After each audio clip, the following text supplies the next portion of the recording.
king's dream, Alexander's vision of unity. Alexander the Great was more than a conqueror. He was a visionary with an ambition that extended beyond the borders of his empire.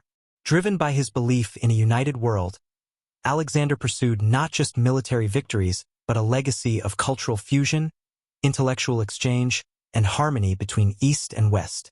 His dream was a world connected not by domination but by mutual respect and shared values. Though his empire fragmented after his death, Alexander's vision of unity laid the foundations for a cultural renaissance that shaped the ancient world and inspired generations to come. Chapter 1. A young king's ambition.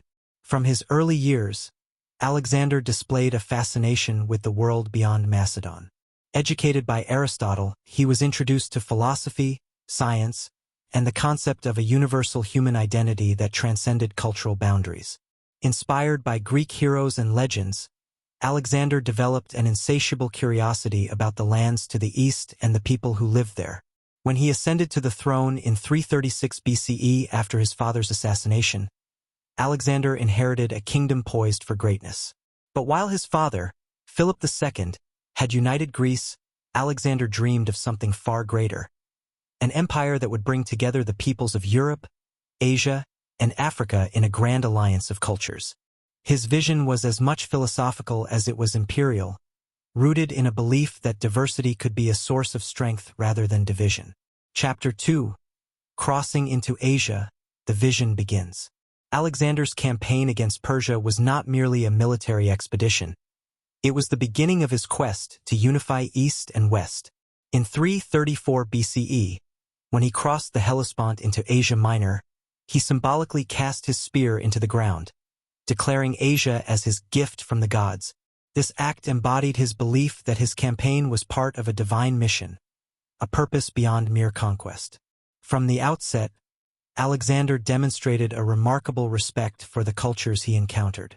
He preserved local governments, incorporated local customs, and sought alliances with the leaders of the cities he conquered. His army was more than just a Macedonian force. It grew into a multicultural entity that included Greeks, Thracians, and Persians, with each new territory bringing fresh perspectives and skills to his campaign. Chapter 3. The founding of Alexandria, a symbol of unity. One of Alexander's greatest feats in pursuit of unity was the founding of Alexandria in Egypt in 331 BCE. Situated at the mouth of the Nile, Alexandria was designed to be more than a military outpost. It was intended as a center for learning, commerce, and cultural exchange. Alexander envisioned Alexandria as a city that would embody his dream of a world where Greek and Eastern cultures could thrive together. Though Alexander would not live to see Alexandria reach its full potential, the city quickly became a beacon of Hellenistic culture, attracting scholars, artists, merchants, and scientists from across the known world. The Great Library of Alexandria, established later by the Ptolemies, became the center of intellectual life, housing texts from Egypt, Persia, India, and Greece, making the city a symbol of the knowledge exchange that Alexander had dreamed of. Chapter 4. The Marriage of Cultures, a New Order. As Alexander pushed further into the Persian Empire, he encountered diverse societies, each with its own customs, languages, and traditions. Recognizing the challenge of ruling such a vast and varied empire, he implemented policies that encouraged cultural integration. He appointed local leaders, respected religious practices, and adopted elements of Persian dress and ceremony, signaling his willingness to bridge the gap between Greeks and Persians. Alexander's policy of intermarriage was perhaps his boldest attempt at uniting his empire. In 324 BCE, he held the mass weddings at Susa, where he and 80 of his officers married Persian noblewomen. Alexander himself took 2 Persian wives, Roxana, a Bactrian princess, and Statira, a daughter of Darius III. Through these marriages, he aimed to create a new ruling class that would embody both Greek and Persian traditions, blending East and West into a single, unified society. Chapter 5.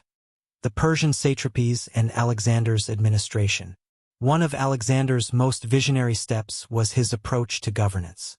Instead of imposing a purely Macedonian rule, he established a system of satrapies, or regional governorships, that retained many Persian administrative structures. He appointed both Macedonian and Persian officials to these positions, a move that aimed to ensure local support while maintaining loyalty to the central government. In his court, Alexander welcomed Persian nobles and Greek philosophers, generals, and local leaders. His administration was a microcosm of the multicultural empire he sought to build. By blending Persian administrative practices with Greek ideas of governance, Alexander's satrapies became more than mere territories.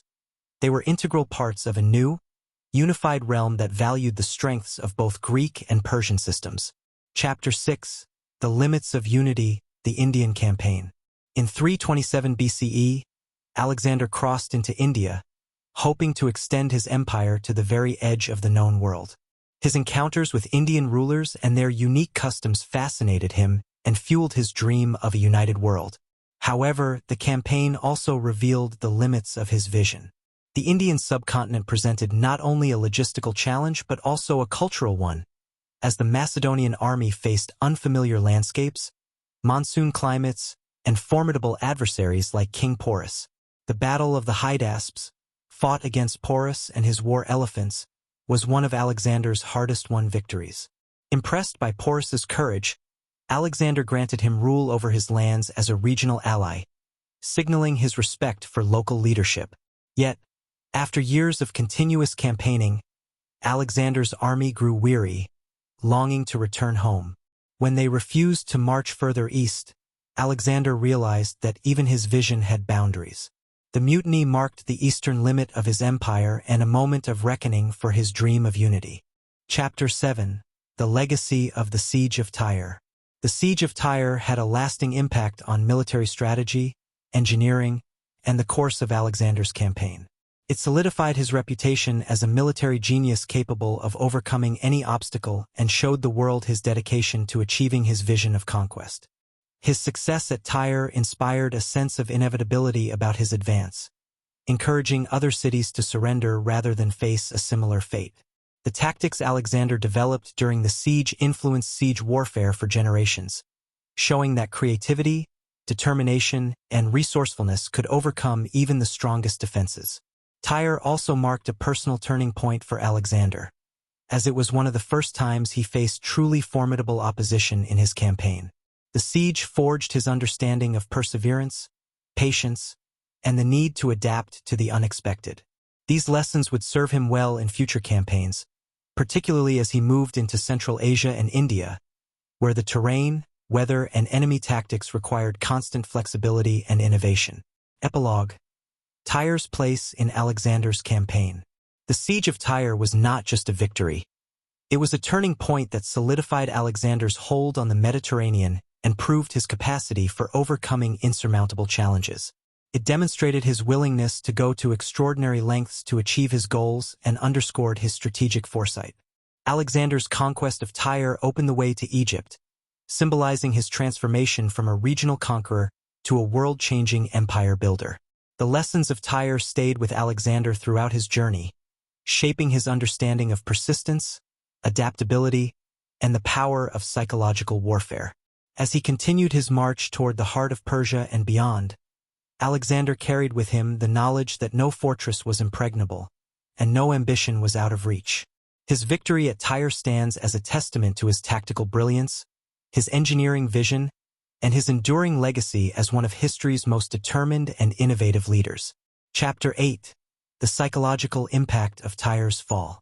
The fall of Tyre reverberated throughout the ancient world, leaving both the enemies and allies of Alexander with a deep sense of awe and fear. Tyre had long been seen as a city that could withstand any siege, its formidable defenses and strategic position on an island providing it with near-mythical status.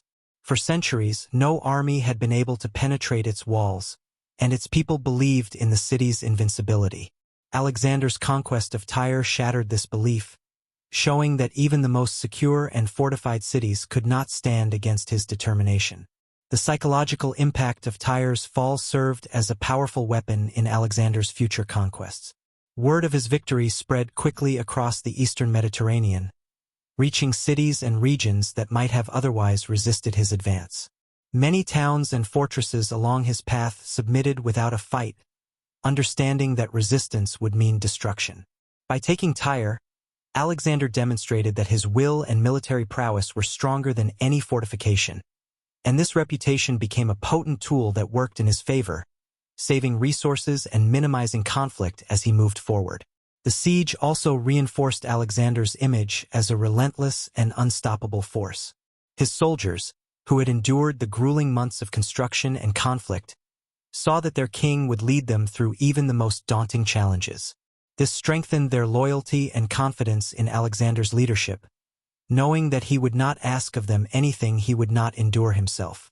The fall of Tyre instilled a sense of unity and unbreakable morale among his men. Bolster.